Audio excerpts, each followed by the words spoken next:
Hello, hello, hello, beautiful people. Hello. It's really feels good to be here this afternoon. Yeah, I'm really excited to be doing this today. This is like my first video ever on my page. Yeah.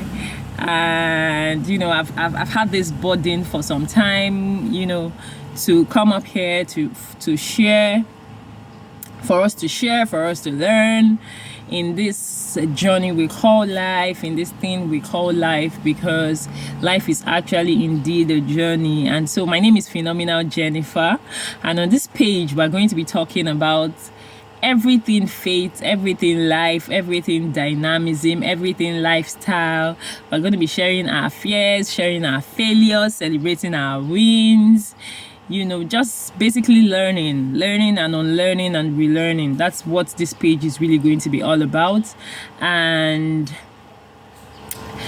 you're welcome to my page, and so I would be really appreciate it if you like our videos. When you watch them, if you like it, you can share, and you can follow, because lots and lots of videos and contents like this are going to be dropping on this page soon.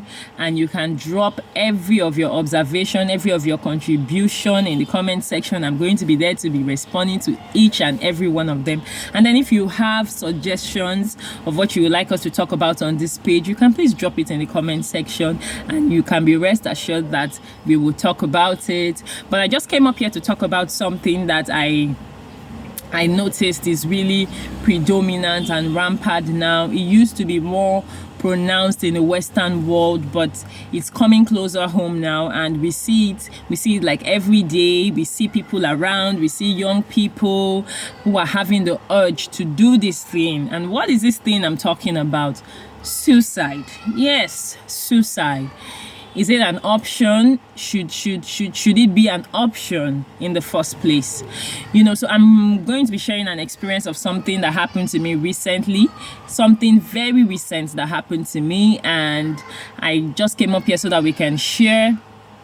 I woke up one day, sometime few days ago, and just to start up my usual remote work routine, life the way it is every day for me, and my laptop went blank. Like, my screen went blank. I couldn't see anything on my laptop.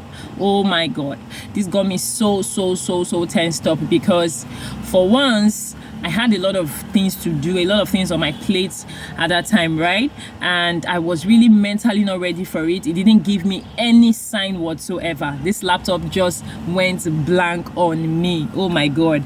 I was tired, I was stressed out, I was under a lot of pressure, and I was telling my husband, I don't know what to do about this. What do I do about it? But by default, I'm somebody who always likes to look out for solutions. And then I began to think, okay, what can I do? Oh God, help me. And then I called the place, because I barely got this laptop. It's been barely 3 months I got the laptop.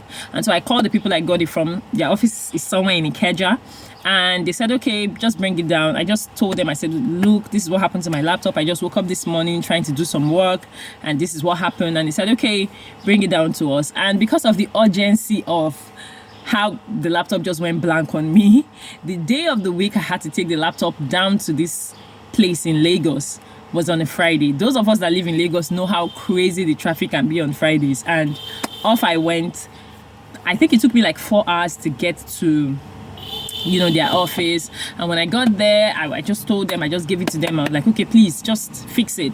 And then they looked at it and they said, this is a minor thing. They did a screen to screen connection, and I could see my laptop displaying on another screen, and they said, okay, this is a good sign that the screen is fine, but that they would check other things. And then they just later said it was a flex issue, and it was a minor issue. And I'm telling you, within split seconds the laptop was fixed. I was grateful, right? But I'm like, is this why I sat 4 hours in traffic? Boy. Okay, I took my laptop and I was grateful to them. And then on my way back home, another traffic. And then I was in a cab coming back. This is where I'm going. And there was this handsome young looking man sitting next to me. And and he was just staring at me, staring at me, and staring at me. Okay, by default, I'm not a shy person, right? And I was wondering why he was looking at me though. But then I was busy on my phone because my time away from my kids is when I try to be as productive as ever. And so I was trying to catch up with things I couldn't do for like 2 days before, you know, on my phone. And then I was updating my husband on the traffic situation alongside, and then I held my laptop on my laps. My left hand was just under my laptop. I had to hold it like a fragile egg because of what I had just come out of, you know. And the next thing I heard from the young man sitting next to me was, "Hello, beautiful, can I get to know you better?" Okay. And then I turned to him and I'm like, okay, why do you want to know me? Said he has been staring at me. I'm like, okay, I noticed, but then why do you want to know me?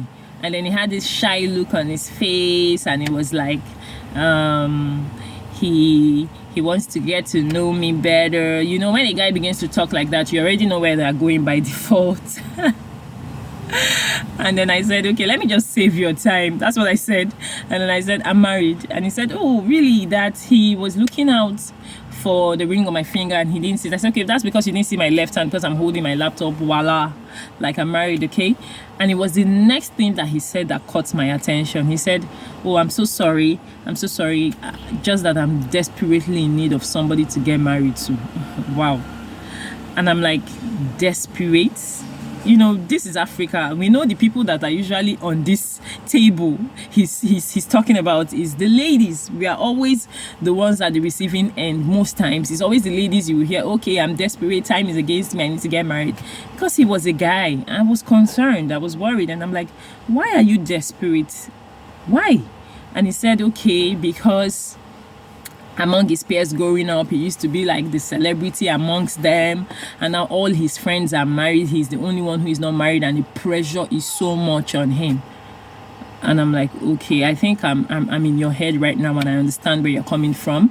But then I told him, I said, desperation, desperate is a very strong word. Desperation is not a very good place to be. That's what I told him. And then I told him, I said, nobody can actually pressure you into what you don't allow to be pressured about. And then I said, why would you even be desperate? Why? And then he brought out his phone and he was showing me some videos.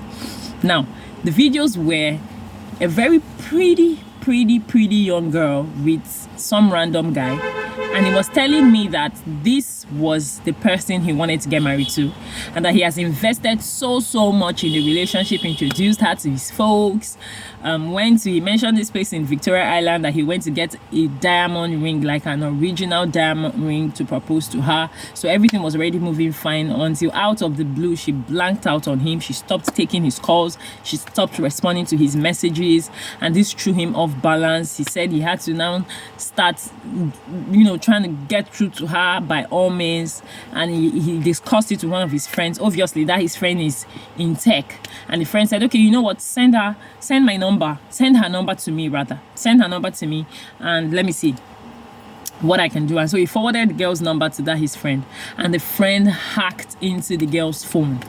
Now the friend hacked into the girl's phone and is the one bringing up all the videos in the girl's phone and forwarding to this guy all the videos, like he has tons and tons of them. And I got more worried, and I'm like, really? I'm like, and this girl is living her life, doesn't know that her phone is being hacked into, and everything she's doing, every damn thing she's doing, the videos are being collected and sent to this guy who she feels she just dumped. Okay, I was even more concerned for the guy, and I told him, I said, why do you have so much videos of this girl? Yes, your friend has gotten you a full videos to show you proof that, okay, this girl has moved on and she's no longer into you. Why are you keeping these videos? Because I told him, I said, it's not going to be long before you start feeling hate. It's not going to be long before you start feeling, what can I do? How do I deal with this girl? Because when you're keeping up, updating yourself with what she does every day with the other guy, before you know it, you begin to think evil. He said actually he's been looking for how to deal with her, but he doesn't know how to yet. That the girl threw him into depression, that he contemplated killing himself several times. And I'm like, wow. And then I told him, I said, these videos you're keeping on your phone is even enough to throw you into depression. I mean, just look at these videos. They are so much. Like, you watch her, you see what she's doing, you feel bad, you remember all the things she has done to you, and then you keep contemplating, is it that you kill yourself, or you look for her, you harm her, and then you kill yourself. You're just magnifying the problem in your mind. And then I asked him a very important question. I said, have you prayed? Have you prayed about a life partner? And then he asked me, pray? And I'm like, why not pray? The question should not be, why should I pray? The question should be, why shouldn't you pray? So because forever, marriage is like forever. And forever is a very long time to be with the wrong person. And then I asked him, okay, what if you eventually married this girl and she was cheating on you? Would you have felt better?